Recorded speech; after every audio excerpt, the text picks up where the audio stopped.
Howdy, Mai. Welcome to Real Talent Tips and Tales podcast. Based in New Zealand and celebrating the diverse film community behind many of the films and television shows we've loved over the years. The podcast is a spinoff of my book, The Real Deal Real Talent Tips and Tales.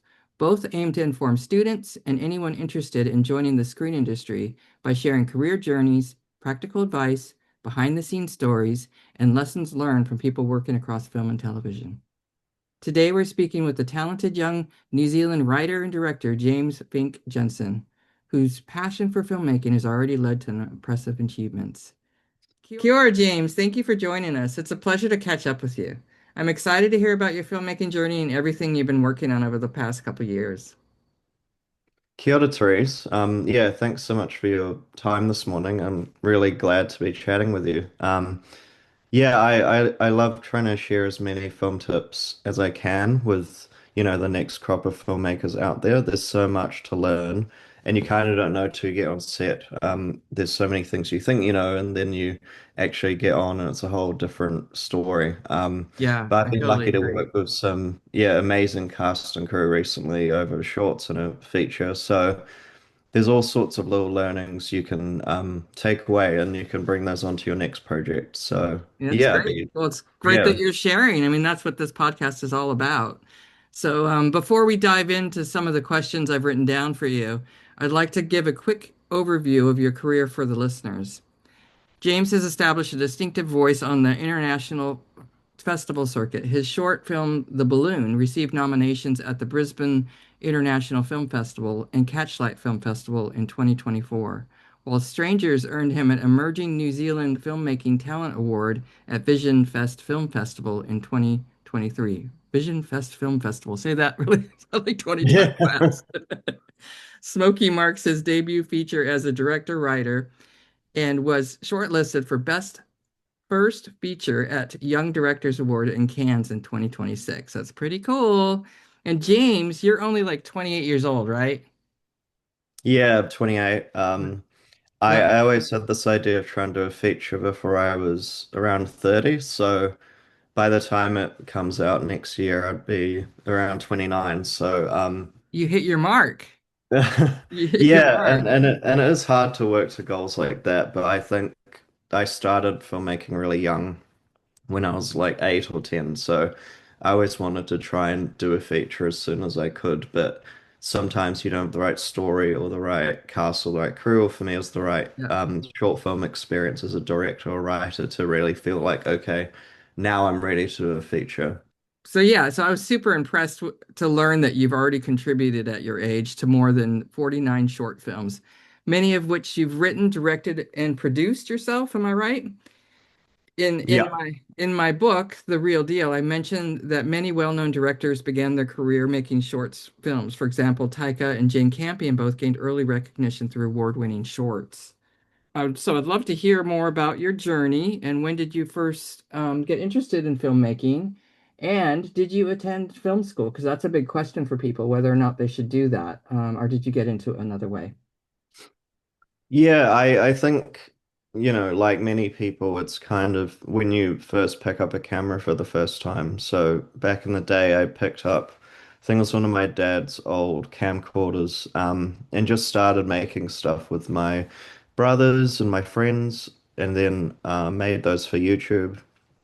Then worked my way up from there before I felt comfortable doing short films with like a professional cast and crew. So, but I think it's just the training and the practice, and that taught me how to edit, that taught me how to direct and write and produce just by picking up a camera. So I think I try and tell people all the time, like start as early as possible because you have to put in the hours these days to get up to speed to the point where you can take that leap of faith and like try out that project, whether it's a short film or a feature or a music video or a documentary, like you just need to put in the time and you need to develop a skill.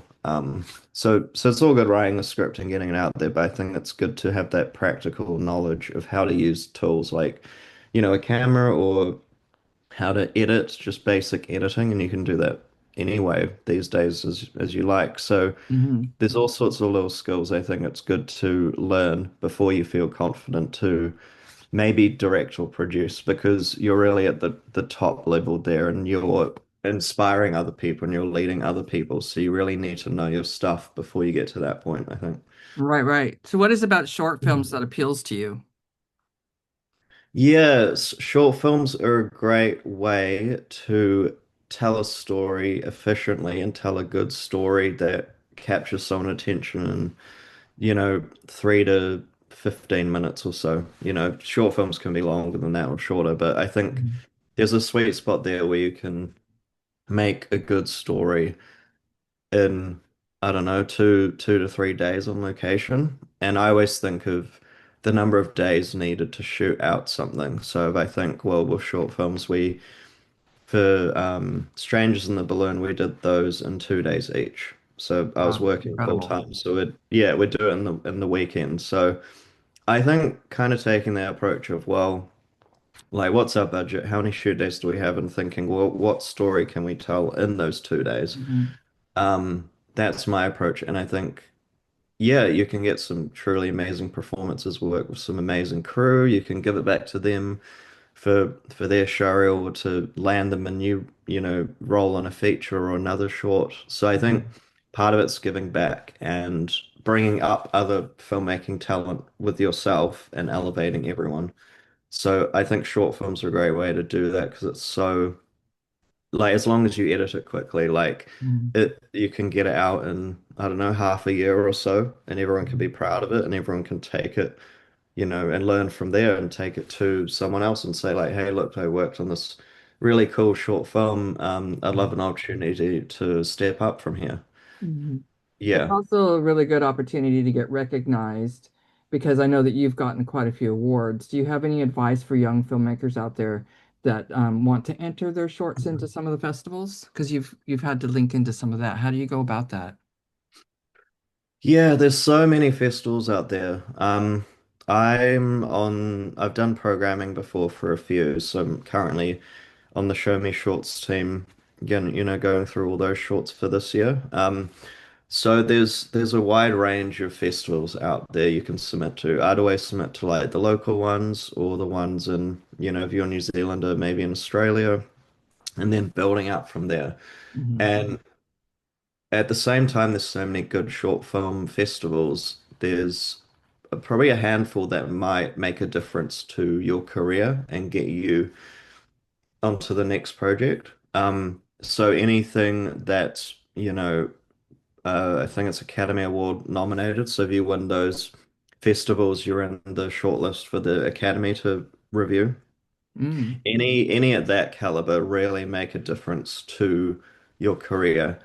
And then And there's getting obviously, funding probably too, right? yeah, getting funding and all sorts. Yeah, so I'd probably target all those top ones and then think, well, I want to show it off to my peers in New Zealand or Australia or what have you, if you've got friends in America, and just trying to build a case study of, oh, look, it played really well in this country, this country, this country, this country. It speaks to more than just New Zealand. It speaks to this and this. So I'd recommend, yeah, applying. You do have to apply to quite a few, but you only need to get into about 5 to 10 really good ones, and then you never know what could happen. You get funding for your next project where you could connect with a great DOP or a great other head of department who can really vouch for you in your career. Yeah, that's cool. So, leading up to your recent feature film, you've enjoyed considerable success on the short film circuit and with both documentary and narrative productions. But I get the impression that your real passion is in narrative storytelling. Here we're looking at an image from your award-winning short, Stranger. Can you tell us a little bit about the story behind Stranger and what inspired you to tell it? Yeah, so Strangers was just inspired by that nervous feeling you have when you're meeting someone for the first time. Hmm. So, in this story, it's between Nigel and Evelyn meeting each other over a first date, and then someone appears in the window that kind of disrupts the date, and it's kind of question like, well, who is this person and what's their connection to these people on the date? And I think, sometimes we have this idea of when we meet people of, oh, it's going to go perfectly, or oh, everything's going to be fine, and but with this, I was just trying to twist that in terms of like, well, what if everything kind of was going wrong? Yeah. How would these people react? And it's kind of like a quirky comedy. And I do want to write more comedy. I've written Oh, some cool. other scripts now, but I think like excelling at comedy as much as you can, as well as drama or horror, is Mhm. really it's a good skill to have because comedy is another human emotion that people feel, and if you can nail that, then you can feel comfortable venturing Hmm. into another genre. Hmm. Yeah, cool. Now we're looking at a slide with your 2024 narrative short film, The Balloon. This film did so well in the festival circuit, including nominations for Best International Short Film, Best Directing, Best Performance, and Best Cinematography. What do you believe are the contributing factors to this particular narrative success? Yeah, I think as I said, like it's all about simplifying the process with shorts. Hmm. You can really swing for the fences with them, but you do need to contain them in a sense, whether it's locations or number of casts or number of crew. And for this, we're working with some amazing young talent who could be on set for, I think it was 8 hours door to door each day. Hmm. So, working with our team, we had to be very efficient and very thorough with our shot list and our, storyboarding and being really definite about our decisions because we only had limited time. So I think that was a really great challenge to explore and, give back to this young talent who are coming through, like Evelyn, who was in our short playing the lead. She was just in Marama, as one of the lead characters, and she's doing amazing things. So I think Oh, for cool. me, it was giving a platform for some young talent coming through and just telling a story of where we're so close with, our childhood and reminiscing of those times. And I think I had some great memories through my childhood, so I thought, well, that's a great idea to start with the Hmm. balloon, and telling like just a good, like heartfelt, intimate story. Um, yeah, and I was super happy with the reception. It got nominated for a few things, and yeah, it was good to hear some people like tear up watching the film, and Uh-huh. it really affected people the way I wanted it to. Hmm. And it's kind of that reflective feeling you have with a dramatic short that I was really happy with it. Yeah, happy with the reception. Yeah, you have to really, I think it's such a skill to do these shorts, and it would build up to your feature films because you really have to focus in, like you're saying, on the shot list. Everything has to be a bit refined, and you have to tell a story in such a short period of time that everything kind of counts, right? It seems like you really need to be focused on what it is that you're trying to say. And I think Hmm. that having something from your personal experience that you can draw on would certainly probably help in this instance, right? To make something that feels relatable to people. Yeah, definitely. It was inspired by just that kind of chaotic time before, a birthday the next morning and getting all that sorted. And, it might be like doing up a table with all the presents or Hmm.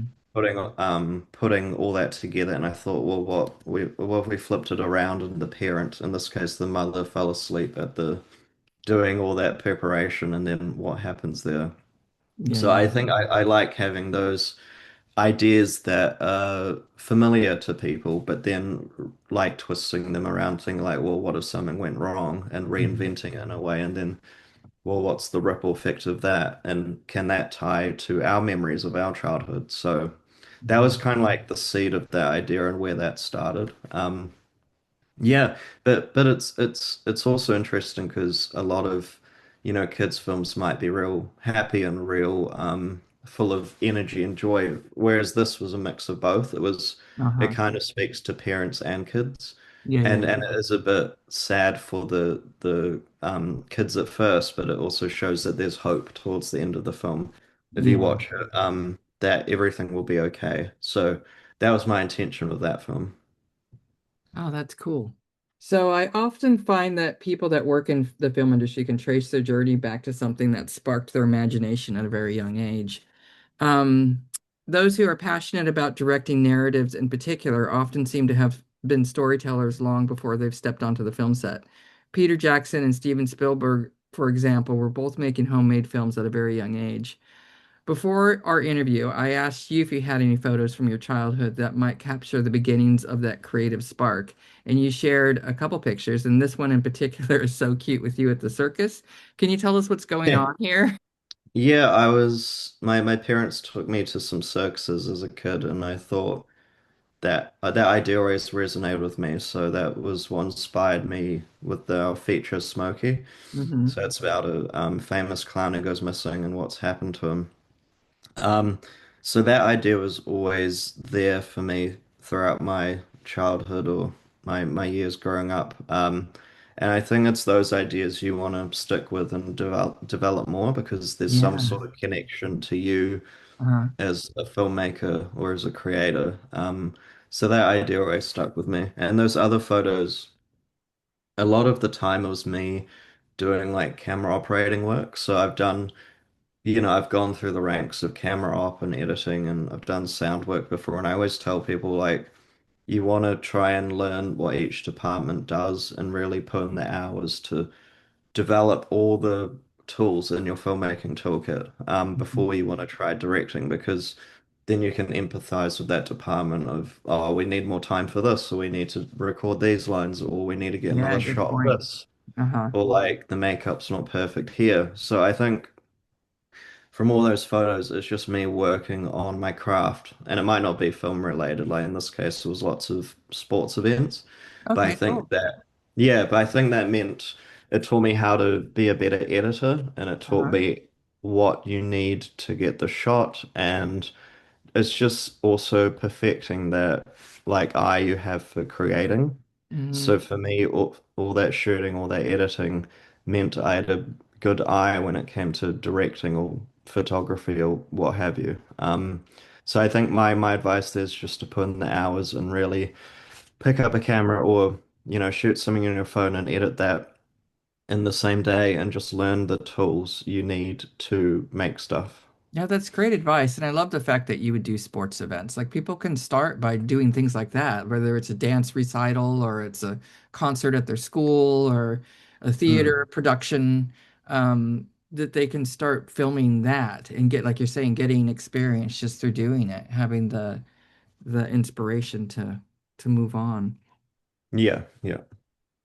So in 2025, you made the leap from short films to your first feature film, Smokey. What gave you the confidence to take that next step, and how did you manage to secure the funding and bring together the support needed to get the project off the ground? Yeah, so for me, it's always thinking, well, if I was to tell a feature, how could we tell it in a small way in terms of like the scale of the film?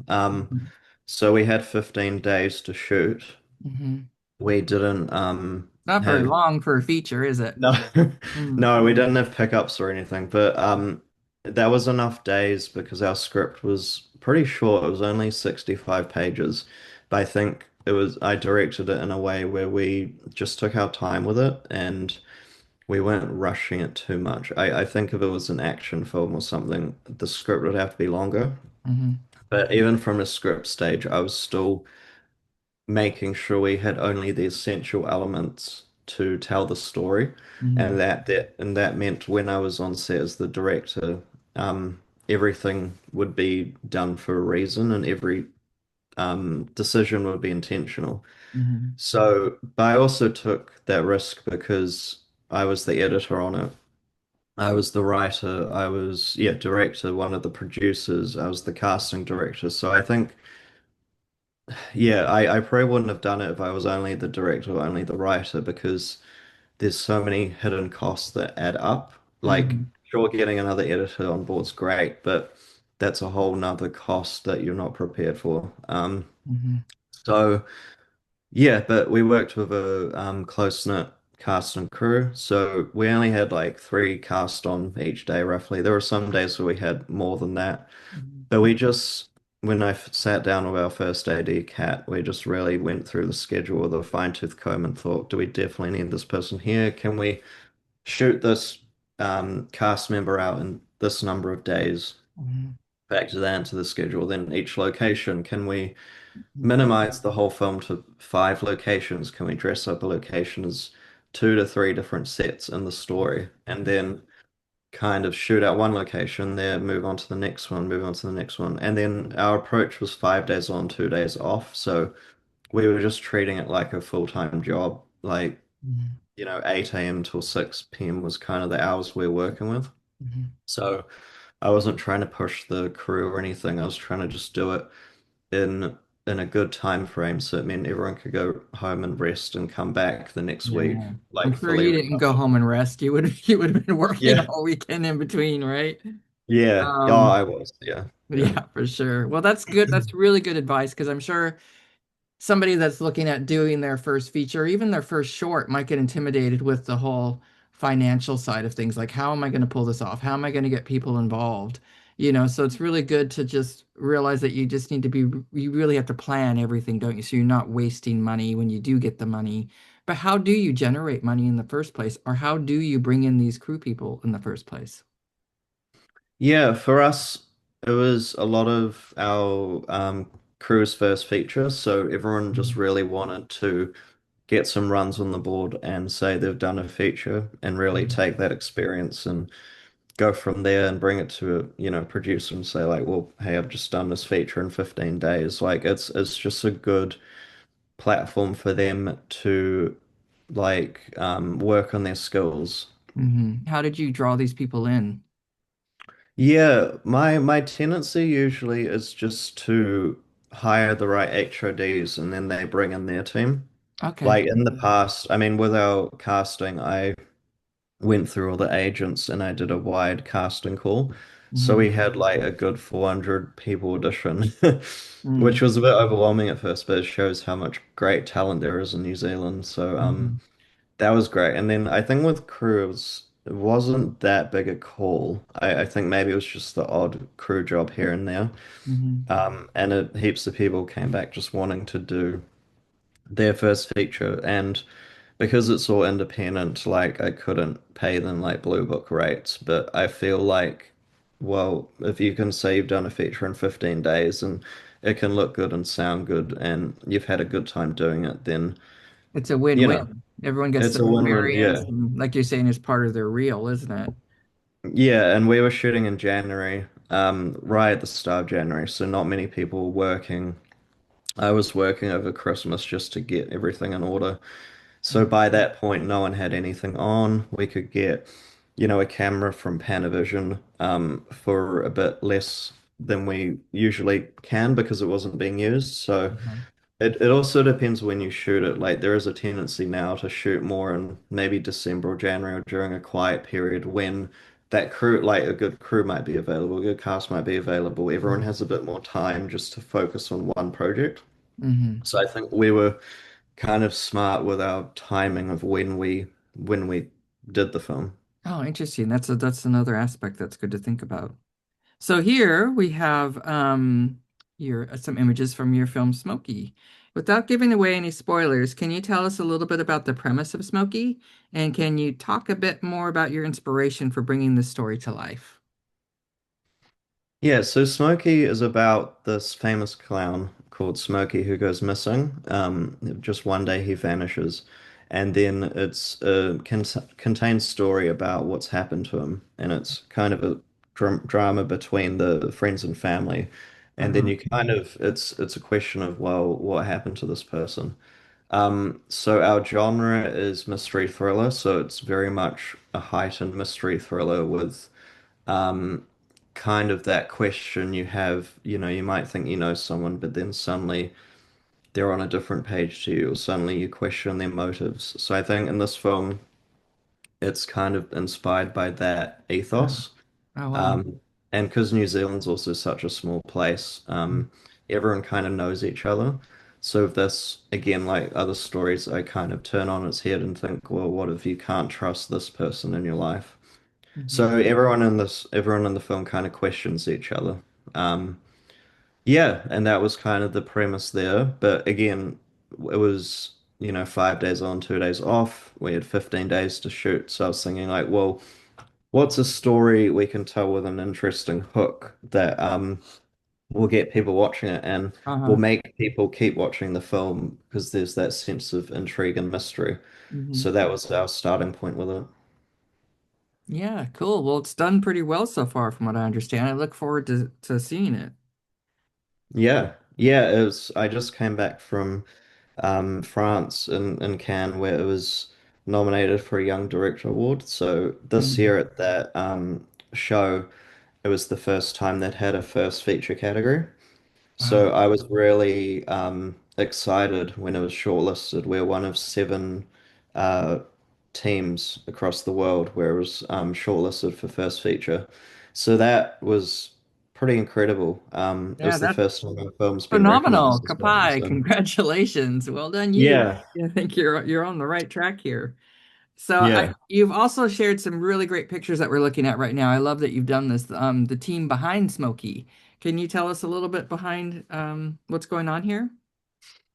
Yeah, so on the left, top left-hand corner is Yeah. some of our main cast. So we got some incredible actors. Michael Hurst was on board as Bill. Janine Bichette was Marge. Darren Young was Jeff. There's Ben Crowder on the right. He was our clown Smokey. Lindsay Daniels in the back corner was playing Dawn, our lead character, and then Giselle Uh-huh. at the front was playing Chloe, and she's kind of the secondary character. So Okay. she's Dawn's cousin.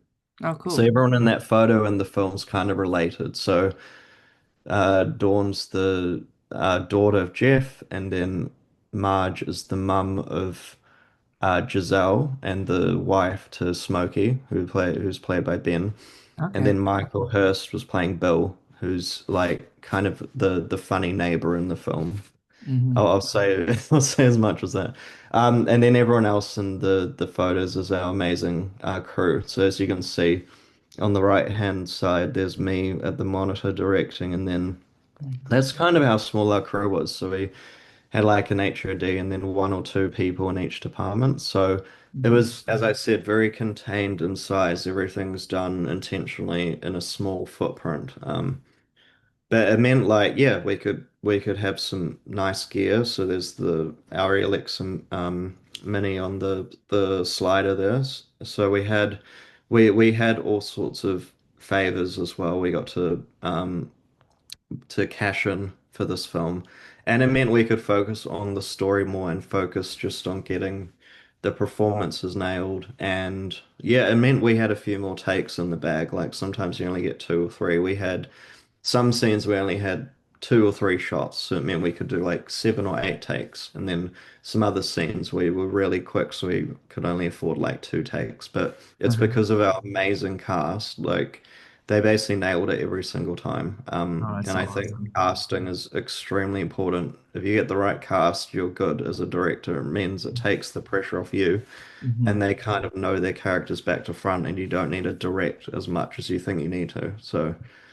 Yeah. Yeah, I think New Zealand's great because there's some really amazing TV shows out there or movies or, There are, short for films and sure. stuff. And it's Hmm. just the more you can get on set these days and work on different projects across different mediums, the more you learn. And a lot of, I come from a theatre background too. So a lot of cast also come from a theatre background. And then Uh-huh. it just teaches you like what area you have to play in as an actor. Hmm. Like, and some of the best actors I've worked with, like, know where the light is, or know where the camera is, or know if they're in focus, or and that means they have room to like improvise a bit more and just expand their character ever so slightly. There's a bit of breathing room there, and I think Uh-huh. all the amazing actors know how to approach that and know what their frame is and how they can explore their character on set. Uh-huh. So it's all learning. It's all learning, I think, at the end of the day. We have this other fantastic shot. Who are these beautiful people we're looking at? Yeah, so this was our crew. So I'm there in the kind of second on the left by Uh-huh. Robert and Arnath. And then to the bottom right is Giselle and Lindsay, who are our leads. Oh, that's right. And Yeah. I think, yeah, but that's how small our crew was each day. So yeah, everyone really came together and produced something incredible. My partner there, Laura, is in the middle right, so she was our hair, makeup, prosthetics designer, and she was applying most of the makeup every day on all our characters. So, but again, someone like Laura or someone like Glenn on the top right, second from the right, who is our production designer, they've worked so many hours on set and Hmm. they've done so many different roles across so many budget levels, and that's why I brought them on board here because, it might not be a bigger budget compared to what they're used to, but it means they can really excel and be creative and have that freedom to like explore and really hone in on their craft on a smaller budget level. Oh, that's so So I cool. think bringing those people on board who've had professional experience and also who are emerging is really important because then they kind of know the intersect of how to make something look good on a on a lower budget. Hmm. That's awesome. This is also another shot of your crew, and you're in some theater. Where's this theater? Yeah, that's in Belmont, so it's a theater kind of attached to one of the schools there. Hmm. Um, yeah, I think I've either been to a show there or shot something there before, but it's just great to find those locations who the owners or the organizers are really supportive of filmmakers and the arts. So they lend you locations at like a good price, and it meant you can just be there we were there for I think 2 days. Hmm. So we could really just take the time and, shoot in different areas of the location. And yeah, it just meant we had a bit more freedom. I think it's really helpful with locations if you know the people well, or there's an ability to shoot them out without worrying too much about if the owners will be there or what like rules are in place to make stuff. So Uh-huh. I think the more open people are to lending you a location, the better and the more creative you can be. Yeah. Um, Well, this is yeah. beautiful. I mean, the red must have been really nice to shoot up against. I mean, everybody looks so great in that setting. Don't you think Yeah. like the lighting and the contrast? It's just so rich. It's really cool. That was one of our last days, so everyone was thankful to be at the end of the road and everyone was a bit more smiley and I Uh, think we'd had a weekend just then too, so everyone was a bit more well rested. So I think with your schedule too, the good thing to keep in mind is not to bunch all the intense scenes next to each other. Like just okay. try if you can, like spread them out so you're not pushing everyone to their limits too much because that's when you get like real tired cast and crew and it's a real slog to get through the day. So I think Yeah. if you can sit down with your first AD who's in the middle, Cat, she's smiling there. Like if you can Yeah. really just be smart about how you schedule things and make sure everyone's well rested and well recovered so you're not pushing them too much is the That's goal, such I great think. advice. I wish they would listen to that on the bigger productions, eh? It Yeah. makes sense because you can get pretty frazzled on some of them. Yeah. So we have this other slide that's really cool, some pictures of you communicating with both cast and crew.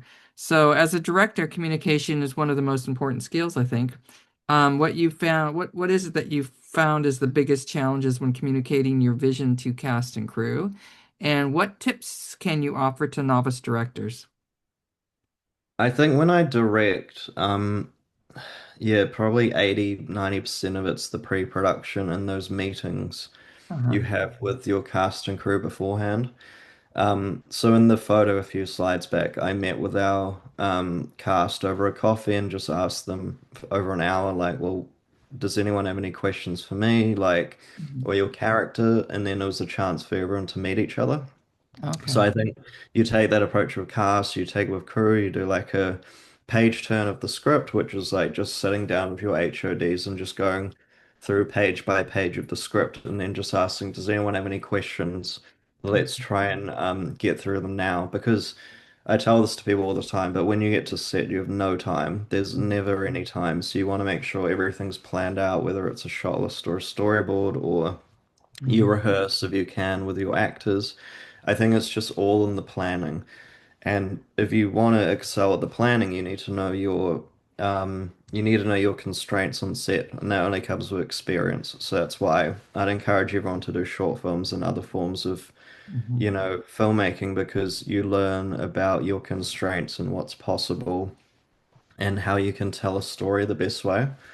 But in these photos here, I was just going over the script with Case, who's on the left here on the left photo, and then Lindsay on the bottom right, who was playing our lead.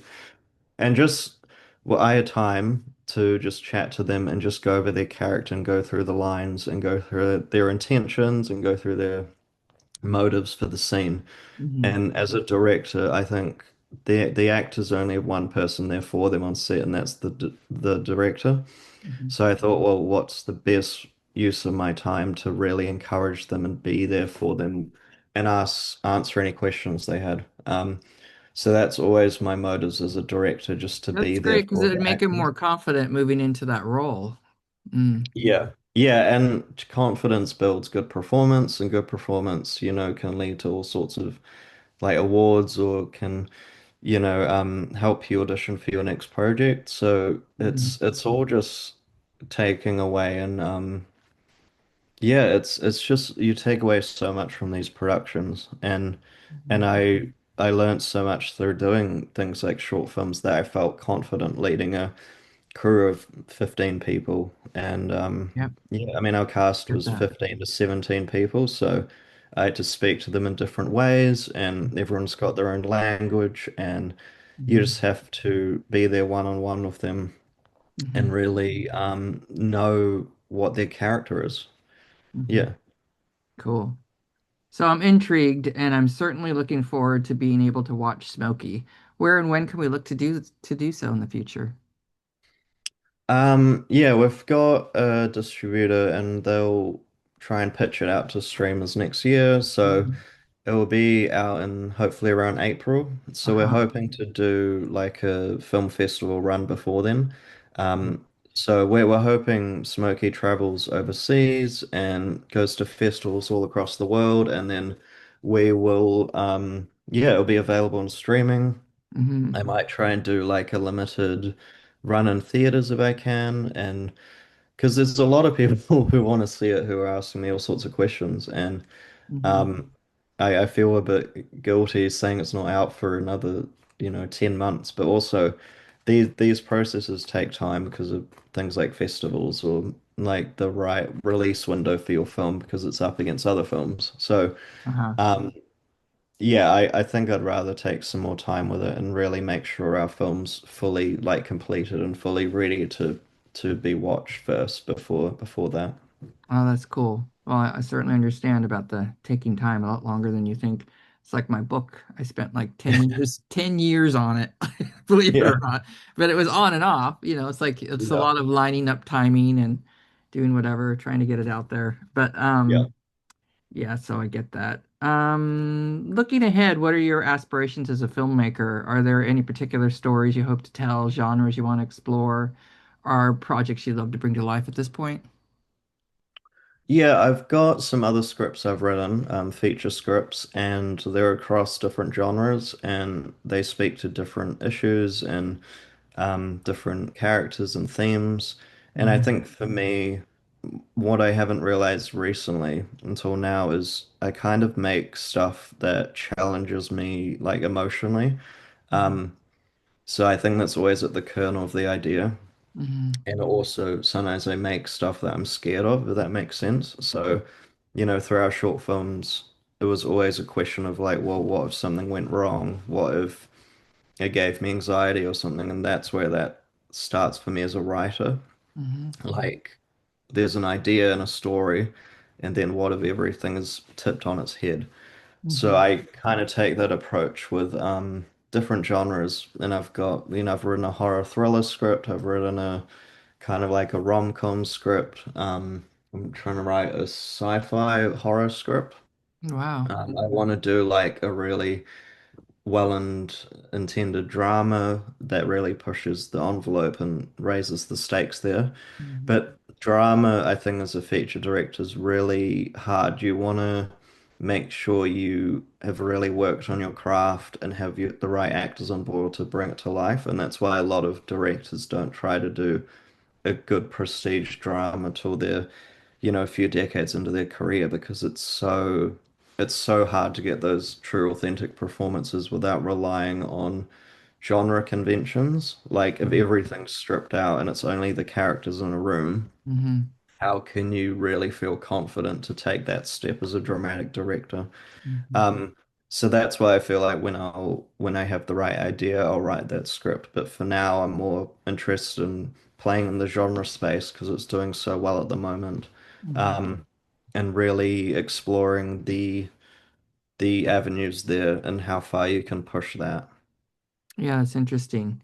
I was just as you were talking, I was thinking about my daughter, somebody who writes stories too, and she wants to do animations eventually. But she's got quite a few of these really like incredible narratives that she gets in her dreams, and then she'll Yeah. write them down Yeah. and then build on them as she goes along. But I'm just like, holy cow, that was like a movie. You dreamt that last night? Like she'll tell me about these things, and I want to Yeah. like encourage her to keep doing that. I kind of wonder where does your inspiration come from? I know you talked about flipping the storyline, but when you're thinking of stories, is it something that you kind of wake up with some days, or is it what do you think it is that brings these stories to mind? I think it's hard to sit there with a blank page and think, oh, I'm gonna write a Totally. So yeah, script what's your formula? now. Do you got one? Yeah, yeah. So it's more about I think the best writing and ideas come in the subconscious. Hmm. So usually I get like the ideas for our shorts, I just get sitting around and looking at something and then that's the seed of that story. Okay. Um, so I think it's always the subconscious. So sometimes when I'm driving, I might like record a voice message to myself about an idea, or sometimes that helps me solve a story problem. Hmm. And then you take those voice messages and you just transcribe them and type them out or write them out into I've got little flashcards here. So these are index cards, and the thing about these is they're the perfect size for a scene, and it Oh, that's forces good to you hear. to write only as much as the space of the card. So everything you write has to be very intentional. Hmm. And then you take enough of those and put them on a wall or lay them out on the ground, and you want to do about 100 or so. And then Hmm. from there, you just take the core 50 to 80, and then that's your story. So that's my approach when it comes to Oh, writing. But a that's lot of really the time, it's cool. just, yeah, unconscious, Yeah, unconscious. that's really cool. And then you could kind of switch the cards around like you would. Like if you're writing a story for a book, it's the same approach, isn't it? Where you kind of write Yeah, down these ideas and you might piece it together differently as you go along. That's yeah. really cool. In closing, do you have any tips for beginning writers or filmmakers outside of that?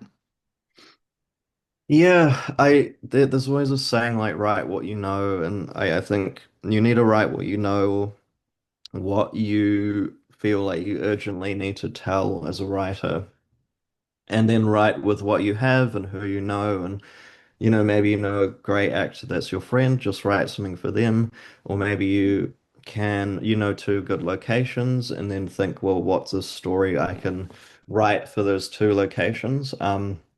So you kind of need to, reverse engineer it in a way. And that's what I do with my work. I think, what do we have available and what's the story we can tell there? And I think even if you have access to a good location, if you can just go there and write on location, and then you might walk around and think, oh, well, this could happen here.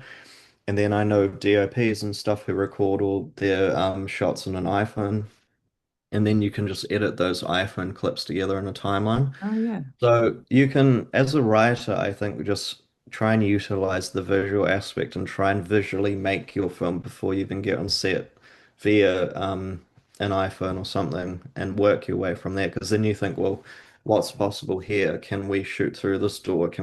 Is this room big enough for a film crew? Yeah, Sometimes yeah, people good forget, like, questions. yeah, you get on location and then there's like 10 lights you have to put up, and then there's, all the sound gear and the production design. It Oh, shrinks the space. So I oh think yeah. if, as a writer, you can think, well, what can I tell in this location? That's kind of a really good, safe way to start, Hmm. like creating your film. Mm, that's great advice. Is there some place that people can go to find some of your work? Is it just YouTube that you can do a search, or do you have a channel or something that people can go to? Yeah, we've got a Vimeo channel where I've got my short films, and our short films have premiered on other short film platforms. Okay. So yeah, there's a few other platforms out there which highlight emerging filmmakers. So they've also put our films on there. And I think these days, you want your film to be on as many places as possible because you never know where the next like exec or director's looking at your work. It could be on, there's so many directors being picked up on YouTube these days, and all Hmm. those films are getting millions of views online first before getting picked up. Hmm. So I think try and get your film out as many ways as possible. So it can be film festivals, it can be YouTube, it can be Vimeo, it can be um, I don't know, you can sell it to a film school or something. You could try and license something in a way where more people see it, and it's not a bad thing. More people seeing your work, it only shows your skills off to more people. Hmm. Yeah. Hmm. Oh, brilliant. Well, I thank you, James, for joining us today. It was great to catch up with you. Thank you so much, Therese. I'm really excited to read your book and hear more of your interviews you've got coming up. Well, thanks. Yeah, I've got a few. I'm piling them up. Keep on going, huh? And thanks to all you listening. Please subscribe for more great interviews like James's and check out my website, therealdealcrew.com, for book and other news. Until next time, keep on keeping on. Hey, take care. Bye. Thank you. Yeah.